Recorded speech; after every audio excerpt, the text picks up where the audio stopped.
Malaysia menjulang trofi sulung acara kuadran selepas merejam India 2-0 pada aksi final Piala Dunia Sepak Takraw 2026 di Stadium Titiwangsa di sini malam tadi.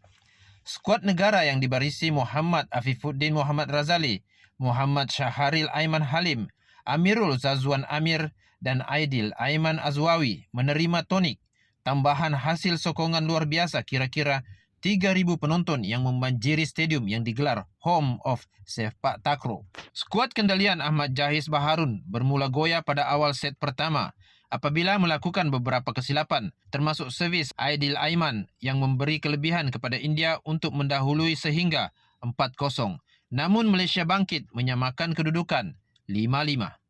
Perlawanan semakin mendebarkan apabila pasukan pelawat terus melakukan beberapa rejaman kencang selain Malaysia turut membalas serangan tersebut sehingga mata terikat 15-15. Sebelum kemenangan set pertama memihak kepada Malaysia 17-15.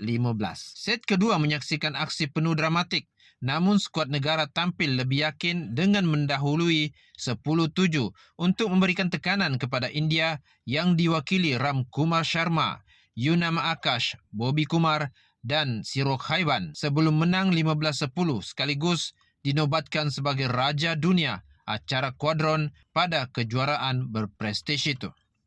Sementara itu, Kapten pasukan Amirul Zazwan ketika mengulas mengenai pertemuan itu mengakui skuad negara bergelut dalam setiap perlawanan sejak peringkat kumpulan sehingga bertemu India pada aksi final berkenaan. Beliau berkata pertemuan menentang India pada kejuaraan kali ini lebih sukar berbanding pada Piala Asia tahun lepas. Tapi saya rasa saingan tahun lepas tidak sekuat saingan tahun ini. Jadi tahun ini sangat-sangat mencabar bagi diri saya. Kami memang tertekan sejak awal kami lawan dengan Singapura, permainan kami tidak keluar habis. Tapi saya yakin kami mampu buat yang terbaik ketika lawan India. Bagi saya kami perlu lebih fokus. Berbeza dengan acara kuadran berpasukan, perlu sesuaikan macam mana cara nak terima servis, katanya selepas perlawanan tersebut. Sementara itu, aksi final acara regu menyaksikan Thailand menebus kekecewaan sekadar bergelar naib juara Piala Asia tahun lepas dengan menjuarai kempen Piala Dunia selepas menumpaskan Myanmar 2-1. Kedua-dua pasukan bermula garang untuk mengutip mata sebelum terikat 8-8, namun Thailand membuktikan kehebatannya dengan menjarakkan kedudukan 11-8 sebelum mencatatkan kemenangan set pertama 15-8.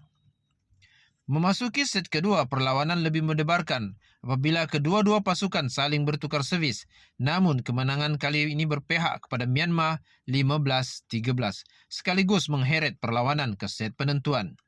Tersentak dengan kekalahan itu, Thailand kembali mendapat rentak untuk mendahului sebelum mencatat kemenangan 15-7 dan menjulang kejuaraan Piala Dunia bagi acara regu.